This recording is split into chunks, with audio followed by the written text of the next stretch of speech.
Assalamualaikum warahmatullahi wabarakatuh. Saya Desinta Zaskia Maizanda dengan MPM 2271210058 yang pada kesempatan kali ini akan mempresentasikan tugas dari mata kuliah teori organisasi dengan dosen pengampu Profesor Dr. Haji Sufyan Hamim MSI. Adapun subbahasannya yaitu koordinasi dan rentang manajemen.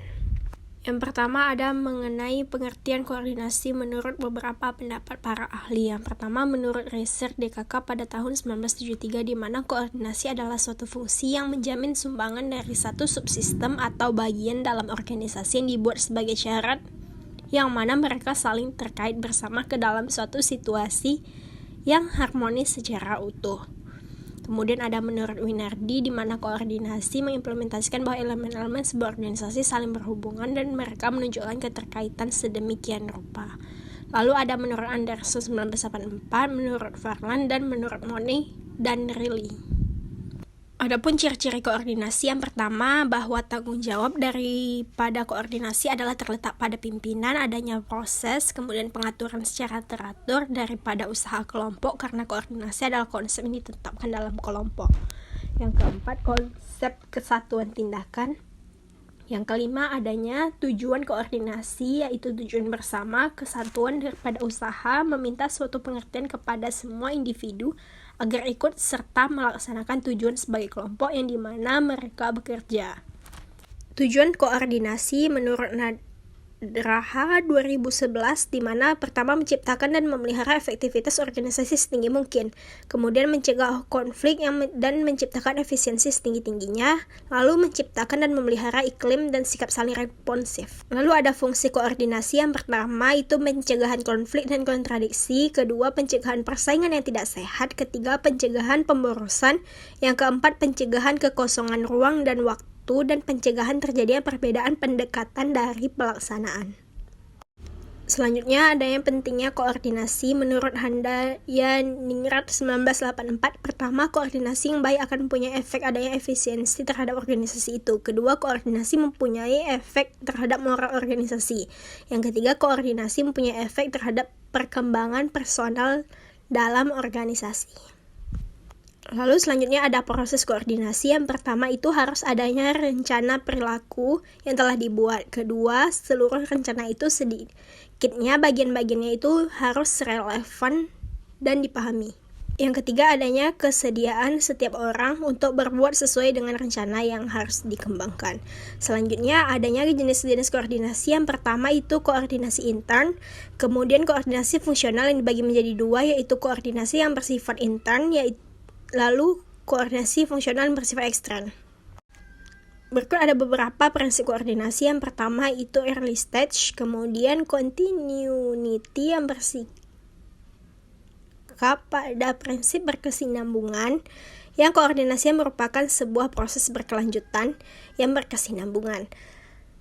Di selanjutnya itu ada direct contact, lalu ada reciprocal relation, di mana ini adalah prinsip nibel balik. Selanjutnya itu ada faktor yang mempengaruhi koordinasi. Menurut Hasibun 2011 yang pertama itu ada kesatuan tindakan, kemudian adanya komunikasi. Yang ketiga ada pembagian kerja dan disiplin. Selanjutnya pengertian rentang manajemen. Rentang manajemen atau rentang kendali itu kemampuan manajer untuk melakukan koordinasi secara efektif yang sebagian besarnya tergantung pada jumlah bawahan yang melapor kepadanya. Kemudian rentang manajemen ini sering disebut dengan rentang kendali yang berpatokan pada jumlah orang yang dikelola seorang manajer secara langsung. Kehubungan koordinasi dengan rentang manajemen itu adalah adanya anggapan bahwa semakin besar jumlah rentangan, semakin sulit juga mengkoordinasikan kegiatan-kegiatan bawahan secara efektif. Rentang manajemen ini merupakan salah satu aspek utama suatu organisasi yang mempengaruhi seorang individu bila dia bergabung dengan suatu organisasi. Lalu adanya alasan mengapa penentuan rentang manajemen ini yang tepat itu menjadi penting. Yang pertama, rentang manajemen mempengaruhi penggunaan efisien dari manajer dan pelaksanaan kerja efektif dari bawahan mereka. Yang kedua, adanya hubungan antara rentang manajemen di seluruh organisasi dan struktur organisasi. Semakin sempit rentang manajemen, struktur organisasi akan terbentuk juga dengan banyaknya tingkat pengawasan di antara manajemen puncak, Lalu ini ada perbandingan rentang manajemen lebar dan rentang manajemen sempit, di mana yang pertama alasan digunakan rentang manajemen lebar itu bahwa tingkatan hierarki yang semakin tinggi cenderung mengurangi kecepatan waktu penyebaran informasi dari atas ke bawah. Yang kedua, alasan digunakan rentang manajemen menyempit adalah bahwa pada umumnya moral dan produktivitas karyawan akan meningkat dalam organisasi-organisasi kecil daripada organisasi besar.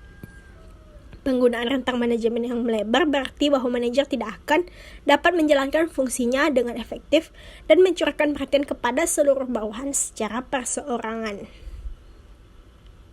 Baik, demikianlah presentasi yang dapat saya sampaikan. Lebih dan kurang saya mohon maaf. Wassalamualaikum warahmatullahi wabarakatuh.